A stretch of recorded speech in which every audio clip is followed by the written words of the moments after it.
is through small businesses opening up and hiring people. As we had yesterday, Lori Yanka coming on. She started 3 franchises, created 55 jobs. Now, Greg Miller is a hotel developer and operator with a company called PMHS Hospitality.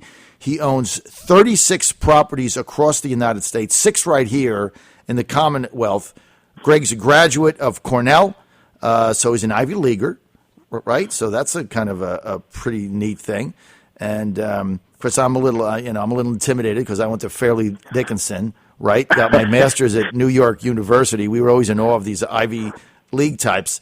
And but look, he can speak to this issue with regard to construction employees, and he kind of knows his stuff. Greg, good to have you with us, man. Good to be here. Thanks for bringing me on. All right. Important issue. It is. Look, we were talking about this yesterday, Greg. How many employees do you have? Let's just ask that off the bat. 1,700. All right, you got 1,700 employees.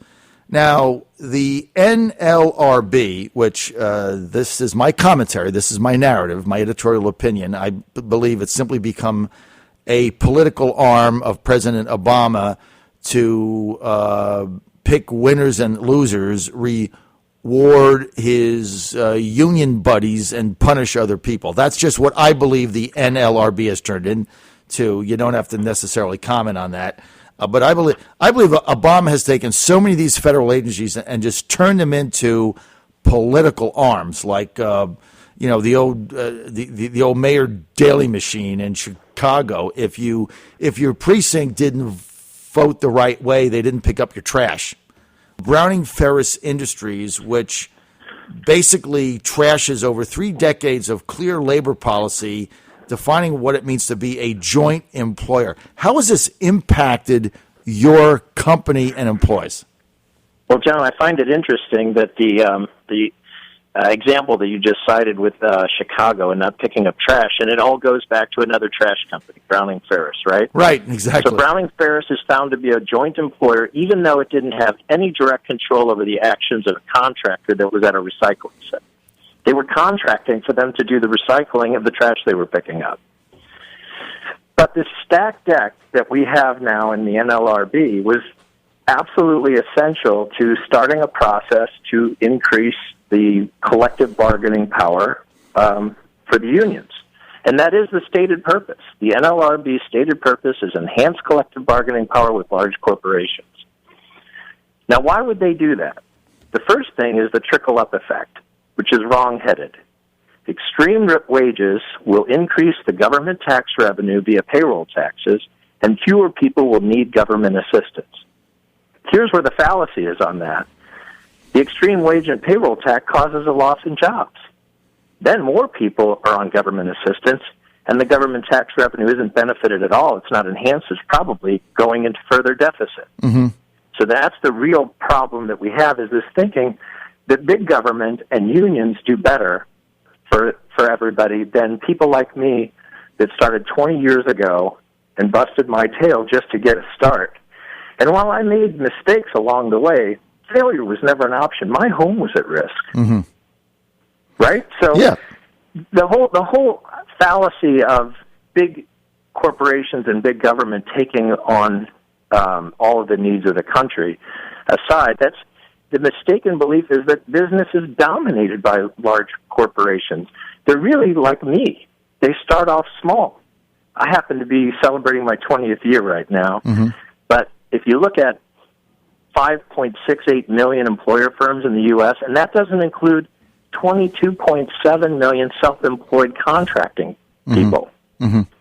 So we got 28 million employers or people out there on a base of 199 million are in the labor force participation rate.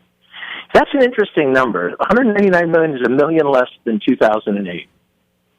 Yet we've grown by 20-some million. So how does that math work? I mean, the Obama administration keeps telling us how great the economy is. We've got certain Republicans telling us, no, the unemployment rate isn't, like you got Trump who says the unemployment rate isn't 5.5%. It's more like 20%. if you take your math, it's probably 20% based on what you just said. So why can't we be honest about it? Well, we're not honest about it. The labor force participation rate in 2008 was 66% of our total population. At that time, in 2008, it was 304 million. Today, the U.S. Bureau of the Census says it's 322 million.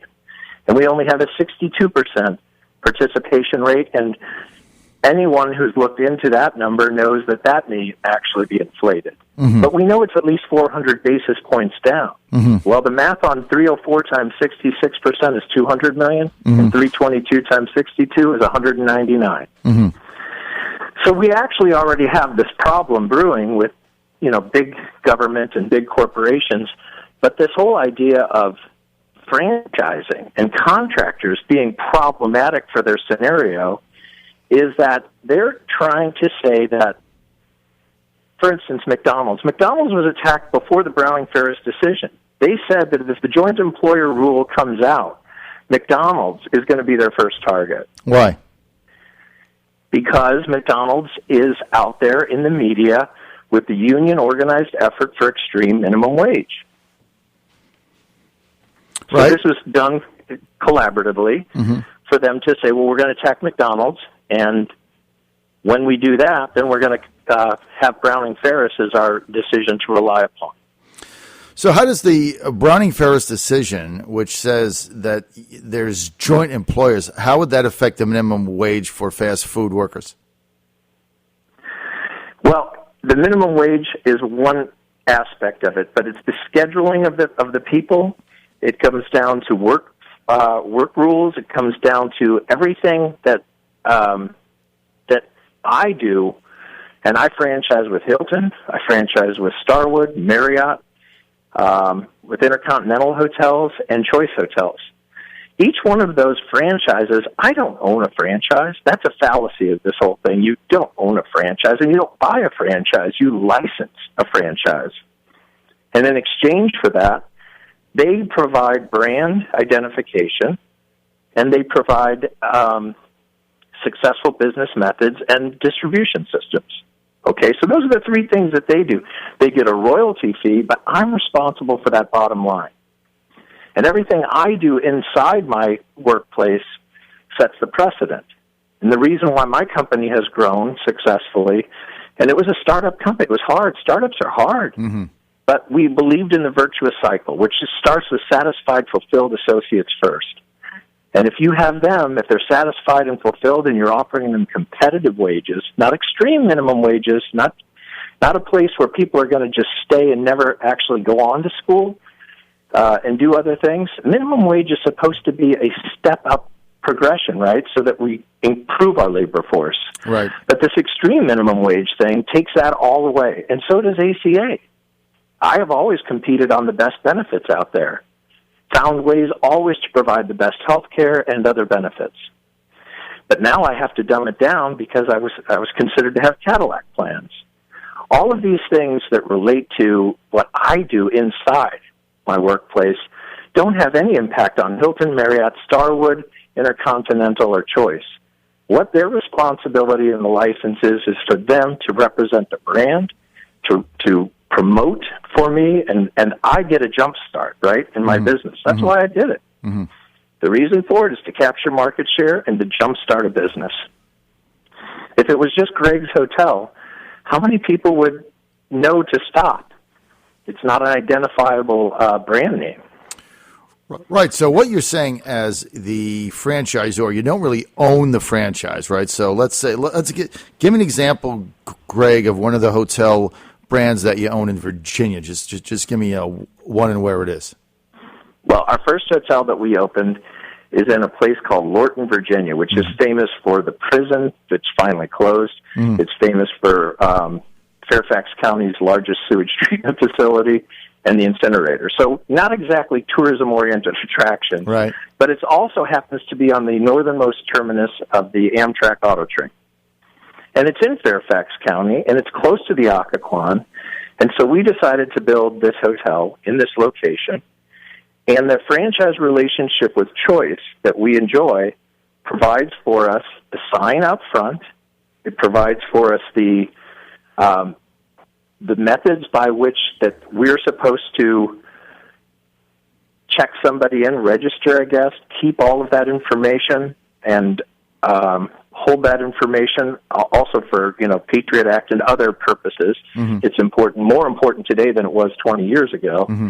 And they provide me with marketing and distribution systems. So they provide me with now it's the web, of course, for everybody to make their reservations. But 20 years ago, it was mostly done by telephone. Right.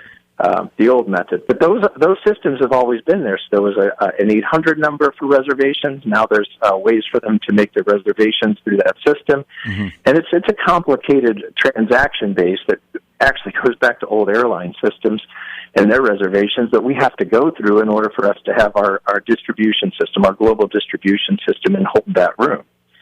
So they do all of these things, and they give me a travel agent's commission program and things that help me in my business that I wouldn't be able to do on my own as easily. Right. So all you're looking for basically is for the government to get the hell out of your way. Let's just bottom line it, because they're involved in now your relationship with your employees, with your health care, with minimum wage. Now they're saying that the choice is a joint employer along with yourself, even though you're the guy paying the wages. I mean, this is just, it's the, you got to look at the whole NRLB thing. It is a total mess. Now, what's interesting, Greg Miller, is business leaders in Virginia are very eager to pass what is called House Resolution, or H.R. 3459, Senate 2015. They just want to restore the definition of what this ruling means, because right now the ambiguity of it has to be driving you bananas. And by the way, Greg, I have a minute left. Go ahead. Okay, so quickly, the perceived responsibility that Choice has at my location today under this ruling has everybody trying to figure out whether or not franchising will continue. We've already said that there's a lot of our business is done through small business. Well, it's over 99% of businesses represented by small businesses, and that's defined today as 50 or fewer employers. Mm-hmm.